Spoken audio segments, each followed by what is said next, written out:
Agriculture on the move. Agricole mouvement. Agriculture on the move. Agricole en mouvement. Agriculture on the move. Agricole en mouvement. Agriculture on the move. Agricole en mouvement.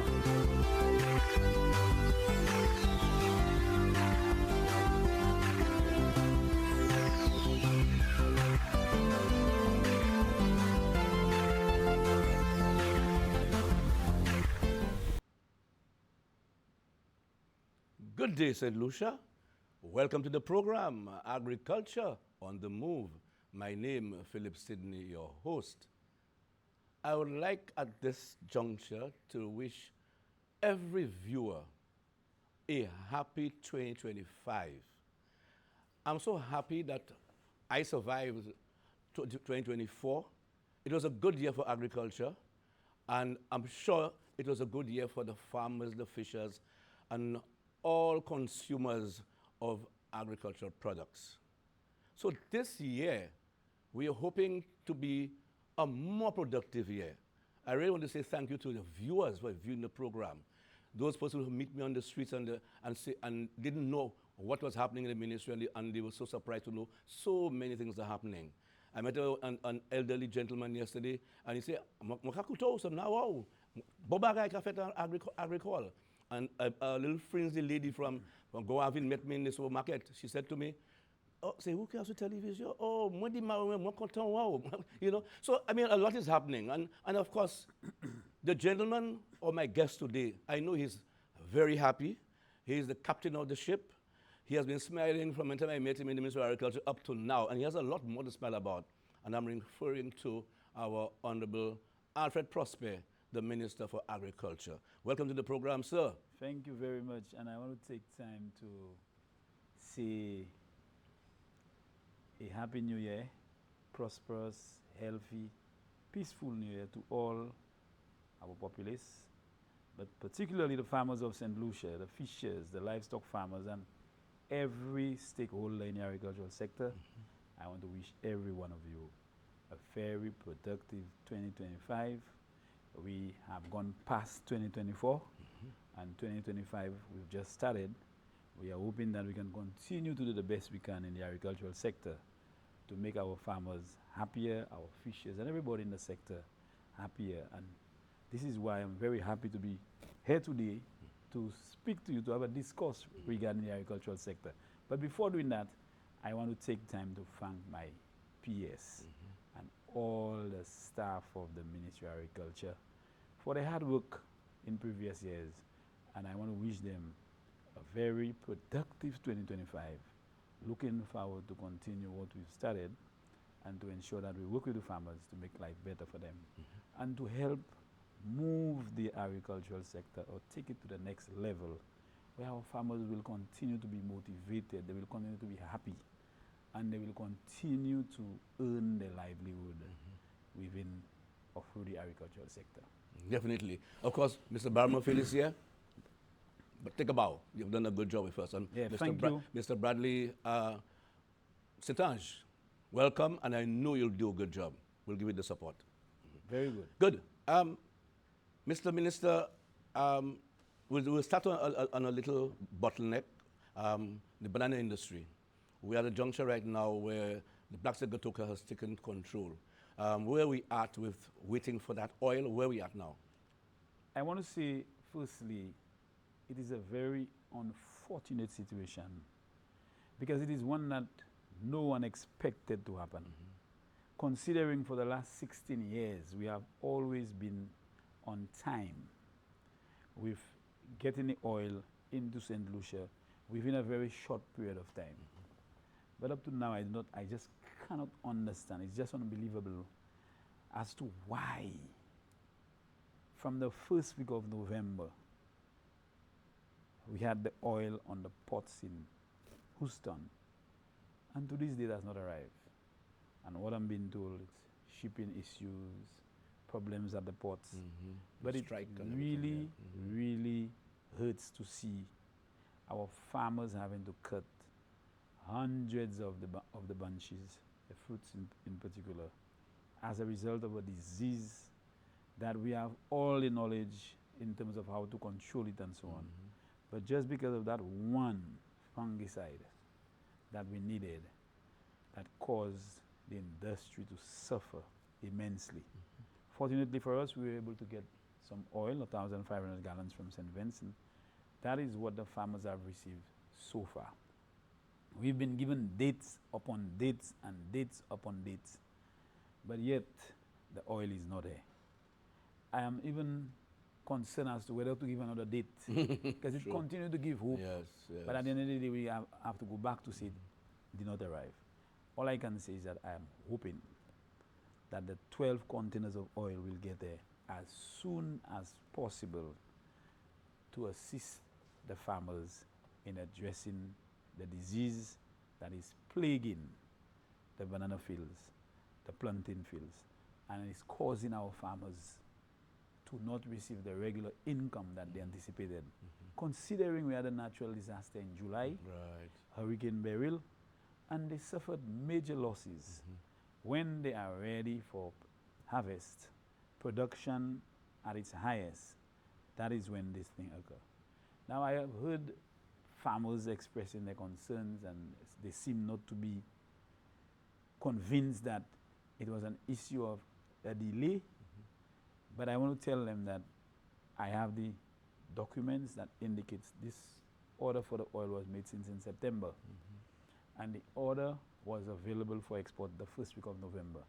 So the entire November gone, the entire December gone, most of January has gone, and we have not received the oil. This has never happened. It has never happened on the BPIP nor on the BMU in the past. Because from what I was told, it only takes 6 weeks between placing the order and receiving the oil.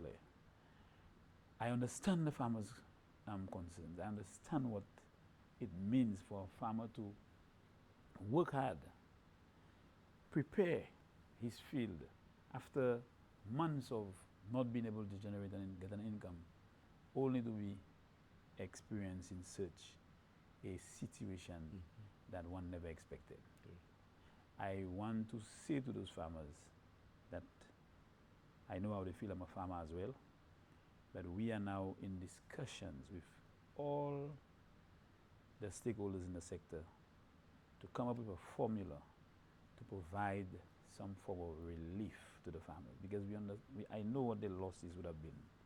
But we will not leave them without some level of support. And we are hoping, as the Prime Minister mentioned, at the soonest, we will be making those that relief available to them. I have already indicated to my team as the BMU, please do not leave any farmer out.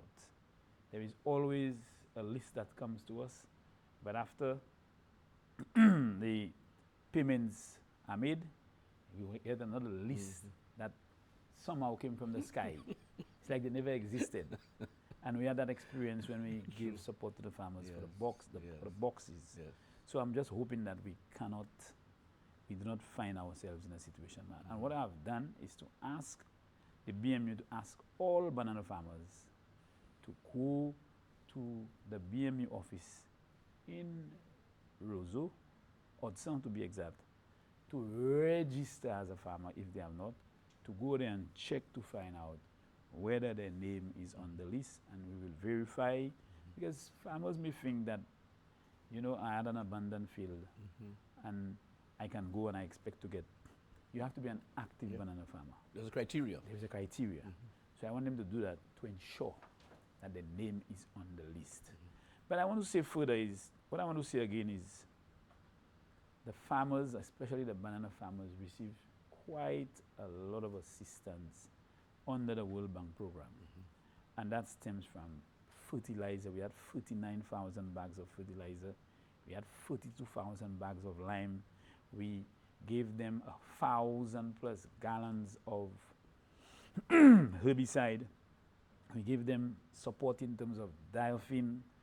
We are going to give more herbicide next week because we had 9,000 liters and we still have about 7,000 liters left. We are going to be providing more support to the farmers in the coming weeks. But it hurts to see you placing all those that kind of support, giving farmers all that kind of support, but it really does not materialize or result in increased income Come, yeah. in the pockets. True. And so it's a sad state, and these are the challenges that we face in the sector, especially the banana farmers, the plantain Plantain farmers farmers, that are very vulnerable to the impacts of climate change. But I want to say that to the farmers that, you know, let's just be hopeful. Let's not be discouraged. And one of the things I must say, our farmers are very resilient and they understand those issues. That's not the first time they have faced black cickatoka, but really it's something that I hope will never, ever, ever happen again. Great. But Mr. Minister, moving forward, not only banana and plantain farmers got assistance. In my whole life in the ministry, I have never seen so much assistance given to farmers, livestock farmers, banana farmers, crop farmers, vegetable farmers, and the likes. Speak to that. It is a fact. And when I go around the agricultural belts, the agricultural communities, the call I get is, Ministre agricole, merci pour ça on fait bon nous. Nous pas connaître depuis que ça moi en agricole, moi j'aime ça. So they are saying it, they are feeling it because they know it has not happened in recent times in the agricultural sector. And we talking about farm labor, 115 workers assisting farmers in terms of various operations on the farms. Yeah. We achieved, I think, somewhere very close to 500 acres. Yes, about that. That were actually targeted, and we were able to achieve that at the end of the program. We provided Water tanks. water tanks to farmers because we want the farmers to be not just seasonal farmers, but annual farmers where they can continue to grow and produce their crops even in the dry season because we want to encourage them to do what we call water harvesting. As we are now in the rainy season, we are coming near the end of it, I would urge our farmers to collect water from rain, whether by putting a little, what you call a little gouttiere, so that it flows into the tank and they can collect. Because in the dry season, it will be very difficult for those farmers who are on the top hilltops, who are very far from a water source, a river or a ravine. So we're asking them to do that. And that's why we give 2,000 water tanks to our crop farmers and our livestock farmers as well. That's correct. Persons with poultry, persons who are into honey production and all of that. We provided 500 water tanks to those persons. We know a lot of farmers did not get, and we know the confusion and all the problems that existed. It should not have happened. But I understand how our farmers, everybody will try its best, or their best to get a water tank, but really and truly we do not have the numbers. We are hoping that in this coming year we can source some more funding to be able to reach out to those farmers who needed and could not have received one. We also were able to get 154 new bloodlines. That's pigs, goat, sheep, cattle. And that is for us to start a major breeding program through artificial insemination to really assist our livestock farmers in starting a small enterprise or upgrading their current enterprise by giving them or selling or making available to them special breeds that can help us boost the livestock sector. And you know, end result is to reduce our imports of food. Yes, correct. So we've done that. We got new vehicles. We got 5 new vehicles on the program under the program to assist our ministry staff to be able to do their work. The silting of drains, on-farm drains. We were able to provide financial assistance to many farmers. I think it's close to 100 farmers to assist them with maintaining their on-farm drains. We desilted major drains in Marquis, in Roseau, in Larisho's Dennery. And it is really to reduce the whole flooding. In terms of fisheries, we provided, we are going to provide FADs. We have a boat masters training going on. We give our fishers last week new ice bins or what they call bins for ice. And we are expecting this week to get some new ice machines that we will be placing in the various landing sites, including Dennery, the constituency that I represent. So we have done a lot for the farmers, and we want to continue to provide the support to them because we understand what it means to reducing our food import bill, ensuring that we are food secure, and most importantly, ensuring that our farmers continue to earn their livelihood from agriculture. But continue with the fishing sector. At the various fish landing sites, Sites. there's improvements there happening. Yes, Stainless yes. steel, what do you call them, the tanks. Yes, those tanks. Yes. Yes, so we are giving the stainless steel tanks. And in Dennery, we have upgraded the facility after many years of nothing happening. Fencing it We, off. we and are everything. now preparing to fence the facility, and soon from now we'll be giving Dennery a new ice machine Yeah. to really address the whole issue of our fishers when they come in late in the night. They have to go and get ice elsewhere and so on. So we are doing the best because we understand the importance of the fishery sector in terms of food, nutrition. And so we are doing that under that project, and I'm certainly sure our farmers, our fishers, our livestock people, everybody would have been very happy with the government doing so much to Yes, assist them. in fact, I'm still in the fishery. It's all about solar panels. The solar panels, Yeah, we have from solar there, panels yeah. in Soufrière, Okay. canneries, and we are supposed to be placing some on the Dennery fishing port because that is a very, very important facility to be able to help us reduce the cost of electricity. Correct. That has been a burden. The Lucian Blue Ocean, we are able to secure $2 million EC dollars to assist with meeting a lot of the maintenance costs and other issues and challenges that resulted in the closure of the facility. And we are hoping soon from now we will see the opening of the new facility so that our fishers can continue to provide the stocks to the facility for marketing, etc. So there is a lot, just some of those I may have No, forgotten. we'll continue. We'll But we finish yet. still have a supply of seeds available Okay. that we will be making available to some farmers. And we are also, I can't remember, but there are the greenhouses. I Yes. was told that the greenhouses, we're expecting 45 greenhouses. We are hoping that the greenhouses will be here very shortly and we can distribute to some of those farmers who need it most. But more significantly, we have secured funding under that program to allow us to receive 40,000 bags of fertilizer coming from Venezuela. Yes. So there is a lot to come. I just spoke to the Minister for External Affairs last week, and we are hoping to get another 4,000 bags of fertilizer from Morocco. That has been an annual donation by the government of Morocco that will be further given to the farmers free of charge. But I want to make an announcement today for those farmers who have not heard before. We have 12 containers of oil, which each container has 6,000 gallons of oil. 72,000 gallons of oil will be given to banana And and plantain plantain farmers free of charge. Free of charge. You Free pontificate of on charge. that. Ou pa ne pou paye pou Aye. bill, pou depi se container sa ane lou la den, ou pa ne pou paye tie sou. So farmers now will not have to think of where am I going to get money to buy oil because I don't have the money. They may need 5 gallons for the farm and they can only afford 2. This is going to be a thing of the past because when that oil gets there, no farmer will have to pay for the oil. It will be given to them free of charge. Beautiful.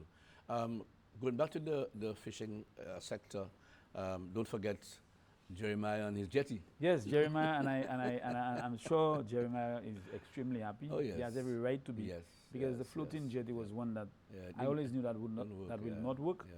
But the good government that I'm part of, Jeremiah, Honorable Jeremiah, who's that person who fights for his fishers, fights for his constituents, was able to achieve a new jetty for the fishers in Miko, and that is excellent.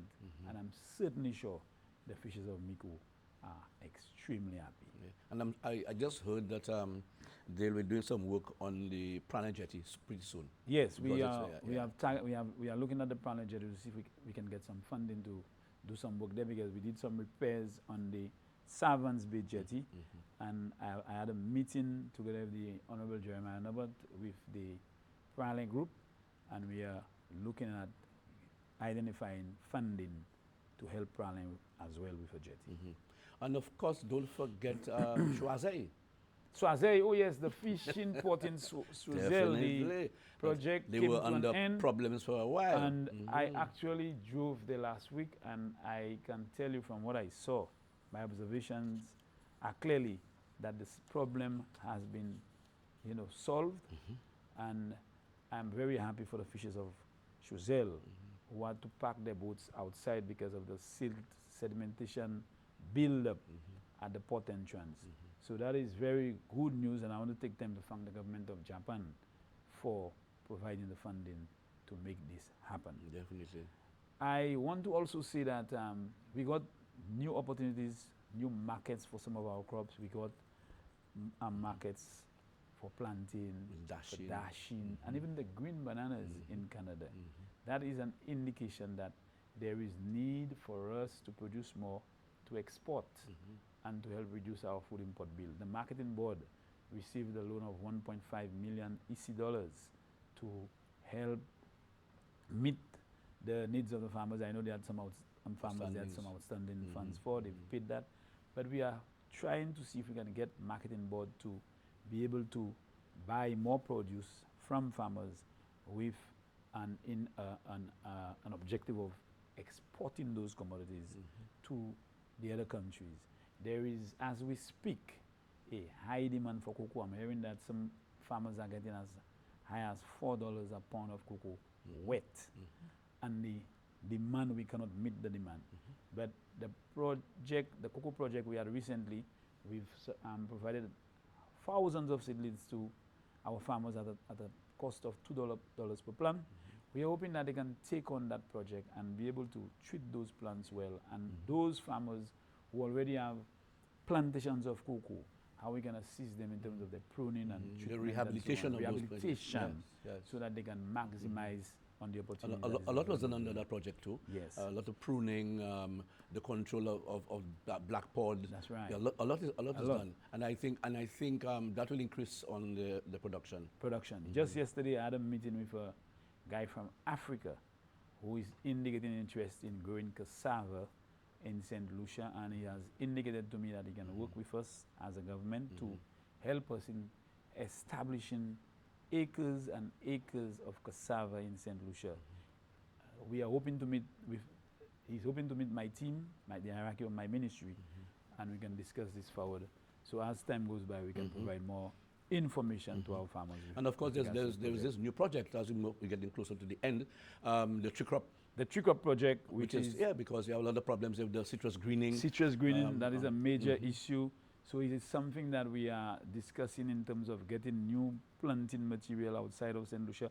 But in doing that, before doing that, we have to treat what is there, whether we have to do pruning or cutting of those disease trees before we can take them in.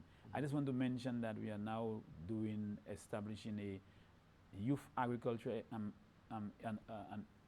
agri-innovative project in Union, funded by the government of Guyana, where they are making available some greenhouses to us for us to be able to do aquaponics and hydroponics and various forms of agriculture that can attract the young people to be able to benefit from training and they can also benefit by doing the SBAs and other research projects in agriculture at Union. So we are going to create a kind of facility where our young people who are aspiring to become farmers, etc., can go through this facility and benefit in terms of training. So there is a lot to come in this new financial year. There are new projects. We are still hoping that we can get the farm labor program to get approval at the cabinet, at the Ministry of Finance level, so that we can continue to provide that level of assistance to farmers. So I want to say that I'm very happy, I'm very proud, I'm very grateful for the opportunity to assist our farmers, assist our fishers, assist our livestock farmers, everyone in the sector, to make this sector a better place. And don't forget Antiema, Antiema give assistance to farmers down in Fort Saint-Jacques. And that went down well. Very well. And I know in the next few weeks she will be providing further assistance in that area, because it's really to generate that interest in our farmers, to be able to help them with the support, give them the support to produce. Because our farmers understand the the fact that farm labor is becoming a serious problem. We do not have, they do not have the finance or financial resources to be able to buy all the inputs that they require, and to give them a start at least to do site prep or to buy the planting materials.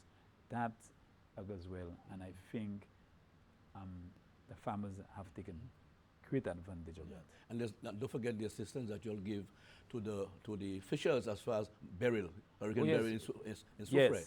Yes, we just recently the $442,000, to assist them to get back to, their day-to-day activities, and we still have an outstanding, I think, 20-something that we are working on to be able to ensure that they registered and they go through the process to be able to provide more support.